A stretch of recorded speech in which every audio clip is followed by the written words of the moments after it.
আজকে সকালের গোপাল সেবাটা আমিই দিয়েছি।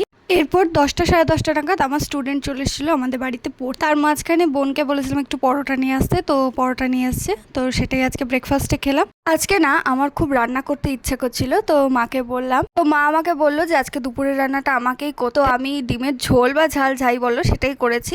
প্রথমে ডিমগুলো সেদ্ধ করে নিয়ে আমি ততক্ষণে যা যা সবজি মশলা লাগবে সেগুলো কেটে নিয়েছি। তারপর এখানে পেঁয়াজটা ভেজে মশলাটা ভেজে নিয়েছি ভালো করে। এর মধ্যে আজকে মা আমাকে বলে দিয়েছিল গোটা রসুন দিতে, তো দিয়েছি, বেশ ভালোই টেস্ট হয়েছিল খেতে।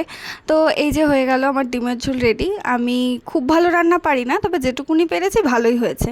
আর আজকে না দুপুরে খাওয়া দাওয়ার পর আমরা একটু জাম মাখা খেয়েছি, তারপর কিছুক্ষণ রেস্ট নিয়ে বিকেলবেলা আমি আমার রেডি হয়ে বেরিয়ে পড়েছি। এখন আমরা যাচ্ছি একটু হালিশহরের দিকে। আমার না হালিশহরের দিকে ঘুরতে বেশ ভালোই লাগে, কারণ ওইদিকে পুরনো পুরনো জমিদার কিছু বাড়ি আছে, আমার দেখতে সেগুলো ভীষণ ভালো লাগে।